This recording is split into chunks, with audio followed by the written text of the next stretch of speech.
আপনারা সবাই অধীর আগ্রহ নিয়ে বসে আছেন যে আমার মা যে প্রথমবার আমার বাসায় আসলো, প্রথমবারের মতো তার নাতিনের চেহারা সে দেখলো। তো প্রথমবার নাতিনকে দেখে সে কি দিয়ে গেছে সেটা দেখার জন্য সবারই অনেক অনেক বেশি আগ্রহ। তার উপর আমার স্বামী তো আমার উপরে চ্যালেঞ্জ ছুড়ে দিয়েছে যে আমার মা যে ভালো কিছু আনে নাই, সেটা তো সে চ্যালেঞ্জ দিছে যে আমার মা কখন আনবে না, আমরা নাকি অনেক ছোট লোক, হ্যান তেন আরও অনেক কিছুই বলছে। তো যাই হোক, আজকে সবাই সব কিছু জানতে পারবে। আপনাদেরকে আর অপেক্ষা করাবো না, আজকেই দেখিয়ে দিব যে আমার মা প্রথমবার তার নাতিনকে দেখার পরে কি দিছিল। তো সেটা একটু পরেই গাইস আপনারা দেখতে পারবেন। তার আগে দেখেন আজকে আমি যে কত কত কিছু বানাইছি গাইস, কি আর বলবো। আর আরেকটা কথাও শুরুতেই বলে রাখা ভালো যে আমি যে এই জিনিসগুলো দেখাবো এগুলো কিন্তু অনেক মূল্যবান। আর সবচেয়ে বড় কথা হচ্ছে এই জিনিসটা হচ্ছে শখের, দাম কোনো বিষয় না। টাকা এক সময় আসে, সম্পদ যদি কখনো হারিয়ে যায় সেই সম্পদ ফিরিয়ে আনা যায়, কিন্তু মানুষের যে একটা শখ, যে একটা আকাঙ্ক্ষা, সেইটা যদি একবার নষ্ট হয়ে যায় সেই জিনিসটা কখনো ফিরিয়ে আনা যায় না, মন থেকে কখনো সেই দাগটা যায়ও না। তো আমার জিনিসগুলোর যদি কোনো ধরনের কোনো সমস্যা, ক্ষয়ক্ষতি কিছু হয়েছে, তাহলে সেটার দায়ভার আমি আগেই বলছি যে বড় সতীর আর আমার জামাইয়ের। যেহেতু আমার জামাই আমাকে চ্যালেঞ্জ দিছে এবং আমার জামাই এই জিনিসগুলার গ্যারান্টি নিছে, তো কিছু হইলে তো বুঝতেই পারতেছেন গাইস কি হবে। তো যাই হোক, যেটা বলতেছিলাম, আজকে আমি অনেক কিছু রান্না বান্না করছি। দেখেন গাইস, আজকে হচ্ছে আমি নুডলস রান্না করতেছি। আর এই নুডলসটা হচ্ছে ওই যে সেদিন 5,000 টাকার উপরে বাজার করে নিয়ে আসলাম, সেদিন কিন্তু আমাতুর রহমানের জন্য একটা নুডলসও কিনে আনছিলাম, যেটার দাম 350-র মতো পড়ছিল। তো তিনটা হচ্ছে আলাদা আলাদা পার্ট আছে, এক পার্ট আমি রান্না করছিলাম। মানে আলাদা করে যদি গাইস প্রত্যেকটা পার্টের দাম 120 টাকা বা তার সাথে একটু বেশিও পড়তে পারে। তো যাই হোক, এত টাকার হিসাব আমার করে লাভ নাই, টাকা তো দিয়া চলেই আসছি। তো আমি হচ্ছে একটা পার্ট রান্না করছিলাম, মাশাআল্লাহ অনেকখানি হয়ে গেছিল। আর আরেকটা কথা, আমি নাকি আমার বাচ্চার খেয়াল রাখি না। তো আমি আমার বাচ্চার খেয়াল রাখি নাকি রাখি না, দেখ চুন্নি, মানে আমার বাচ্চারে বাইরে থেকে আনা, মানে দুনিয়ার যত সব আউল ফাউল খাবার দাবার খাওয়াই আবার বড় বড় লেকচার দেয়। আমি আমার মেয়েরে গাইস, ওর যে দাঁতের সমস্যা হয়েছে তার আগে থেকে, ওই যে দাঁতে পোকা ধরছে না, তখন থেকে বাইরের খাবার অনেক বেশি কমাই দিয়েছিলাম, কিন্তু কেউই আমার কথা শুনতে চাইতো না। পরে যখন আমাতুর রহমানের অনেক সমস্যা হইলো দাঁতে, মানে ডাক্তারের কাছে অনেক দৌড়াইতে হইলো, ওই টাইমের থেকে আমার তো মানে বাইরের চকলেট খাওয়ানো তো একদমই বাদ দিয়ে দিছি। মাঝে মাঝে একটু চিপস, বিস্কিট, এটা সেটা খাইতো, মামা বিস্কিট, তো এগুলো এখন আমি দিই না। কারণ বাচ্চাদের এইসব প্রিজারভেটিভ ফুড হইতেছে খুবই ক্ষতি করে, খুবই ক্ষতি করে, একদম কিডনিতে গিয়ে সরাসরি ইফেক্টটা ফেলে। আর আরেকটা জিনিস হচ্ছে, আমি ভালোভাবে জানতাম না ওই যে ইনস্ট্যান্ট যেই নুডলসগুলা, ওইগুলা খেলে, ওইগুলা মানে খেলে না, ওইগুলার যে মশলাটা থাকে না, ওটার মধ্যে তো আবার টেস্টিং সল্টে ভরা থাকে, ওই মশলাটা বাচ্চাদের অনেক বেশি ক্ষতি করে। তো আমার আমাতুর রহমান আবার নুডলস দিয়ে পছন্দ করে, ওই মশলাটার কারণেই নুডলস পছন্দ করে। তারপর ওরে তো আবার মাংস দিয়ে নুডলস খাওয়াই, এই দুইটা কারণে ওর নুডলস অনেক বেশি পছন্দ। তো আজকে একটা ঘটনা হয়েছে, সেটাও বলতেছি কি হয়েছে। মানে আমি হচ্ছে সম্পূর্ণ বাইরের প্রিজারভেটিভ ফুড দেওয়া বন্ধ করে দিতেছে আমাতুর রহমানকে, বাইরের কোনো কিছু এখন আর খাওয়াই না। কারণ কি, মানে এগুলো অনেক ক্ষতি করে গাইস, বাচ্চাদের অনেক ক্ষতি করে। তো ইনস্ট্যান্ট নুডলসের যে বিষয়টা, সেটা আমি জানতে পারছি কিছুদিন আগে, হবে 2-3 সপ্তাহের মতো। তা আমি হচ্ছে নুডলস খাওয়ানোটা ওরা একদমই বাদ দিয়ে দিছি। ও তো মনে করেন যে আগে কয়দিন পরে পরে, 3 দিন 4 দিন পরে পরে একদিন নুডলস খাইতো, এখন নুডলস পায় না। ডেইলি শুধু একটা কথাই আমার এসে বলে, আম্মু নুডলস রান্না করো না কেন, আমি তো নুডলস খাবো। তারপরে আমি মনে করেন যে কিছু একটা রান্না করতেছি, ওটার একটা গ্রান বের হয়েছে। এই যেমন ওই দিন হচ্ছে আমি ভুনা খিচুড়ি আর মাংস রান্না করতেছিলাম, তো সেটা থেকে সুন্দর হচ্ছে স্মেল বের হয়েছে। তো এইটা মানে গ্রান পেয়ে আমার মেয়ে বলতেছি, আম্মু তুমি কি আমার জন্য নুডলস রান্না করতেছো? ভাই আমার যে কি খারাপ লাগছে মেয়ের এই কথা শুনে। পরে হচ্ছে আমি তাড়াতাড়ি করে মানে বাজারে তো গেলাম ওই দিন, যখন দেখছি যে রাইস নুডলস সুপার শপগুলোতে অ্যাভেলেবেল, মানে মিনা বাজার অ্যাভেলেবেল আছে, আমি দেরি করিনি, সাথে সাথে নিয়ে নিছি। তো রাইস নুডলস কীভাবে রান্না করে সেটা হচ্ছে আমার জানা ছিল না। তো যার কারণে হচ্ছে আমি ইউটিউব দেখে নিছি। তো ফার্স্টে অনেকক্ষণ কিন্তু আমি নুডলসটা ভিজিয়েও রাখছি, আপনারা হয়তো বা শুরুর দিকে জিনিসটা দেখে ফেলছেন। তো অনেকক্ষণ ভিজিয়ে রাখতে হয়েছে, 15-20 মিনিটের মতো আমি ভিজিয়ে রাখছিলাম। পরে হচ্ছে ফুটন্ত গরম পানিতে দিতে হয়, একদম পানিটা ফুটে গেলে সেখানে দিয়ে হচ্ছে 2-3 মিনিট ফুটাইতে হয়, বেশিক্ষণ আবার ফুটানো যায় না, কারণ এটা চালের গুঁড়ি তো পরে আবার হচ্ছে নরম লেতলেতা হয়ে যাবে। যাই হোক, আমি নুডলসটা দেখে না গাইস খুবই অবাক হয়েছি, খুবই অবাক হয়েছি। আমাদের সাধারণ নুডলস কিন্তু একদম ভর্তা ভর্তা হয়ে যায়, ভেঙে যায়, যা তো একটা অবস্থা হয়ে যায় একটু বেশি নাড়াচাড়া করলে বা একটু বেশি সিদ্ধ হয়ে গেলে।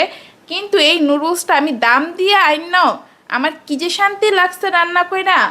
না সিদ্ধ করার পরে হচ্ছে একটু লেতলেতা হয়ে গেছে, না আমি যে নাড়াচাড়া করছি তখনও কিছু হয়নি। আর এইদিকে আমি হচ্ছে একটা ভুল করে ফেলছিলাম গাইস, মানে মাংস না আমি হচ্ছে ম্যারিনেট করে রেখে দিছি ফ্রিজে, মানে রাখছিলাম দুপুরবেলা, রান্না করতেছি বিকালবেলার দিকে আর কি।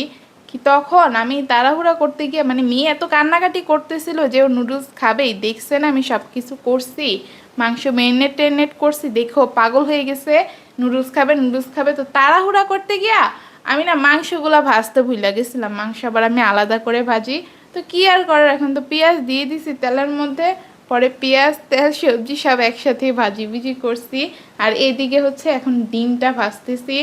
মানে আমার ঘরে সবজি ছিল মাশাল্লাহ, আমি আজকে ঘরে সব সবজিই দিছি, কারণ এটার মধ্যে যেহেতু আমি টেস্টিং সল্ট দিব না, কিছু একটা দিয়ে তো টেস্টটা বাড়াতে হবে। আর আমার মেয়ে তো টেস্ট বুঝে ফেলছে, ওই নুডলস মানে আমার ছোটো আমার বাইরের খাবার অনেক খাইছে তো, যার কারণে না ও খাবারগুলোর মধ্যে একটা ডিফাইন করতে পারে যে কোনটার টেস্ট অনেক ভালো, কোনটা মজা লাগে খেলে, অনেক বেশি মুখরোচক আছে না, বাইরের খাবারগুলো তো অনেক বেশি মুখরোচক হয় টেস্টিং সল্টের কারণে।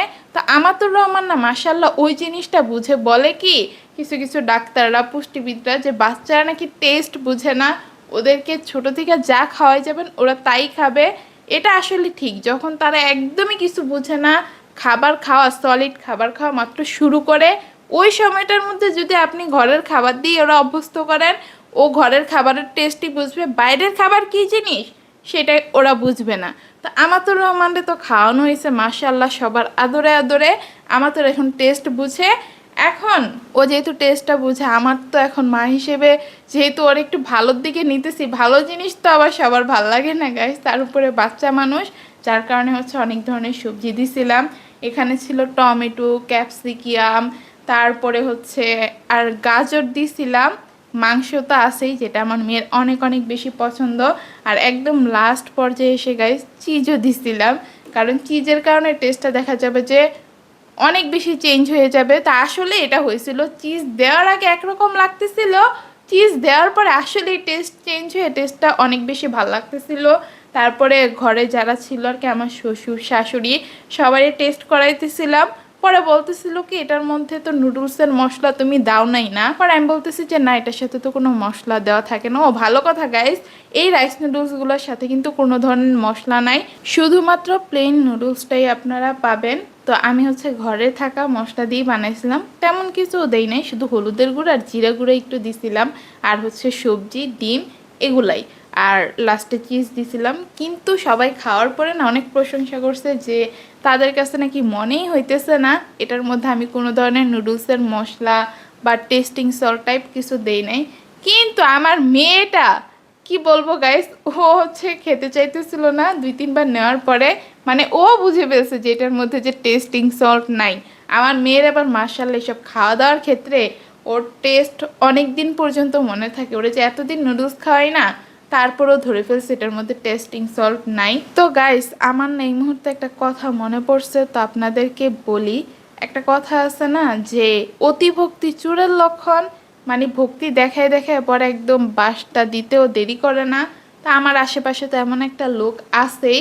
তো সে হচ্ছে কিছুদিন আগে একটা কথা বলছিল যে মানে তার মা যখন আসছিল প্রথমবার আব্দুর রহমানকে দেখতে, তখন তার মা হচ্ছে একটা আংটি নিয়ে আসছিল, মানে নাতিকে দেখবে, স্বর্ণটর্ণ না দিলে কি হয় নাকি। তো ভালো কথা একটা আংটি দিছিল ছোটোখাটোর মধ্যে। তো তখন পরশুদিন সে আংটিটা পরায় নাই, আমাতুর রহমানের হাত খালি থাকবে দেখে কি ভালোবাসা, তার মেয়ের প্রতি। তো এখন হচ্ছে মেয়ের প্রতি ভালোবাসা যে নাই সেটা কিছু কিছু ক্ষেত্রে প্রকাশ পাওয়া যায়। মানে ভক্তি দেখানো লোক তো, ভক্তি দেখতে দেখতে আপনারা মনে করেন যে ধরতে পারেন না আসল রূপটা। আব্দুর রহমানের জন্য যে স্বর্ণের আংটি নিয়ে আসছে ভাই, এটা নিয়ে তো আমার মন খারাপ করার কিছু নাই। বড় সতীন যেমনি আমাতুরের জন্য হচ্ছে কেউ কিছু আনলে মন টন খারাপ করে বসে থাকে, ওর নানা নানি আইসা ওরে আদর করছে, ওইটা নিয়েও মনে হয় বড় সতীনের সমস্যা হয়েছে। মানে বলেন আর কি, সব কথা তার বলেন। আর আমার জামাই তো মাশাআল্লাহ অনেক চালাক, সে তার বড় বউরে কারোর কাছেই হচ্ছে কখনো খারাপ বানাবে না। তো আমার মানে সতীন ওই টাইমে আপনাদেরকে বলছে এক কথা, আমার কাছে বলছিল আরেক কথা। আমার আজকে হঠাৎ করে জিনিসটা মনে হয়েছে, এই কারণে আপনাদের কাছে শেয়ার করতেছি। তো ও যখন এই কথাটা বলছিল যে আমাতুর রহমানের হাত খালি থাকবে সেটা দেখে নাকি আমার কষ্ট লাগবে, এই জন্য হচ্ছে ও আমাতুরকে আংটি মানে আব্দুর রহমানকে আংটিটা পরায় নাই নানি দেওয়া সত্ত্বেও। তো ভাই আমার তো আর ওর মতো নেচার না যে আব্দুর রহমানের নানি আয়সা তার সামর্থ্য অনুযায়ী আব্দুর রহমানকে একটা জিনিস দিছে, স্বর্ণই দিছে আর কি। তো কি হয়েছে এটা নিয়ে আমার কেন কষ্ট লাগবে? আমার ছেলেই তো পাইছে, আমার ছেলেরে দেওয়া মানে তো আমারই দেওয়া, আমার মেয়েরই দেওয়া। ভাই পাইছে তো সেটা বোন ইউজ করতে পারবে না? এত কিছু তো ভাই আমি আবার ওদের মতো আলাদা করি না। ওরা যেভাবে মানুষের খুদ ধরে, এইভাবে খুদ যদি আমি ধরতাম, ওরা যে কোন দুনিয়ায় গিয়া পড়তো একমাত্র আল্লাহই জানে।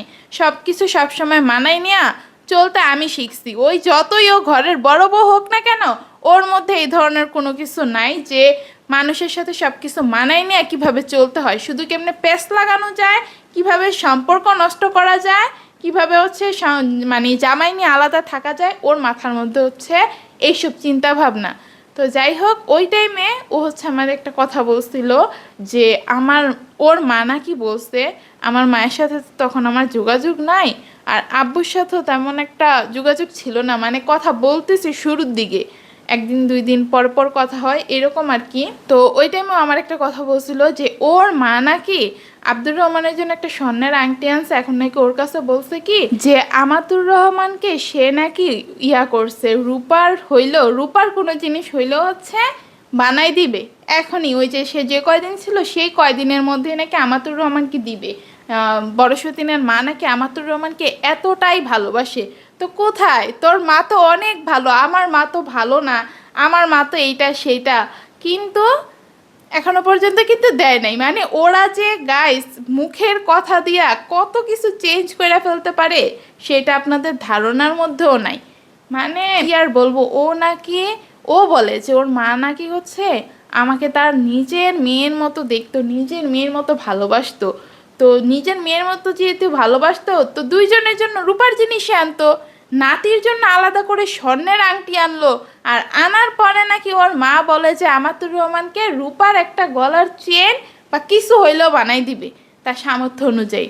তো স্বর্ণেরটা নাই না, অর্ধেক অর্ধেক টাকা দিয়ে রূপার কিছুই নিয়ে আসতো, দুইজনের জন্যই আনতো। দুইজনই যেহেতু বড় সতীনের মা আপন ভাবে, আমার মা তো আপন ভাবে না, ওর মা তো আপন ভাবে, তো দুইজনটা অর্ধেক অর্ধেক টাকা করে দিত যে আমার তো সামর্থ্য কুলায় নাই, যেটা সামর্থ্য কুলাইছে আমি হচ্ছে একজনের জন্য নাই না দুইজনের জন্যই আনছি। তাইলেই না বুঝতাম ওর মা আমারও সমান চোখে দেখে। ওর মাকে জীবনও মানে পারবে, ওর বোন আর ও মনে করেন যে এক বাড়িতে দুই যা, মনে করেন দুই যা ছিল, এখন দুইজনের ঘরেই মনে করেন যে একসাথেই বাচ্চা হয়েছে কয়েকদিনের আগ পিস, এখন দেখতে আসছে। ওর মাকে জীবনে পারতো যে ওর বোনরে হচ্ছে বোনের ঘরের বাচ্চাটা স্বর্ণের কিছু একটা দিয়া ওরে কিছু দিলই না, বা ওরে রূপা দিল, এই জিনিসটা কি কখনো মাইনা নেওয়ার মতো? তো সমান চোখে ওর বোনেরে যেহেতু পারবে না, তো আমারে কেমনে পারলো? আমার না নিজের মেয়ের মতো দেখে, যত সব বাট পারি। আমারে নাকি ওর মায়ে হচ্ছে নিজের মেয়ের মতো দেখছে, নিজের মেয়ের মতো সব করছে, ওরে যা দিছে আমারে তা দিছে। আমি ভাই এইসব কিছু খুঁজা পাই না। এইসব কথা যে কই থেকে বাইর করে কয়দিন পরে পরে, সত্যি কথা যদি মুখ দিয়ে বাইর করি গায়ে, সব কথা যদি বলতে যাই মানে কথা শেষ হবে না। এত বড় পোল্টি বা জোড়া। আর হ্যাঁ, একটু ভালো আচরণ দেখাইছে, কিন্তু ভালো আচরণটাও যে স্বার্থের কারণে দেখাইছে, পরবর্তীতে যে আমার কি বাসটা দিছে সেটা আমি খুব ভালোভাবে টের পাইছি। তো যাই হোক, এই ধরনের ভক্তি ভাই আমার লাইফে আমার আর জীবনেও দরকার নাই। এই ধরনের ভক্তি দেখায় দেখায় পরে হচ্ছে আমার জিনিসে আমার থেকে কাইরা নেওয়া দরকার নেই। আমার মা এই যে শুরু থেকে রাগ, তার আমি মনে করি আমার মা বাবা একদিকে ঠিক আছে, কেন জানেন? তারা খারাপটাই দেখায়। ওই যে উপরে উপরে ভালো দেখায়, পিছনে পিছনে কুড়ালটা আমার মা বাবার হচ্ছে মারার মতো, মানে ওই ধরনের স্বভাব নাই বড় সতীন বা বড় সতীনের পরিবারের মতো।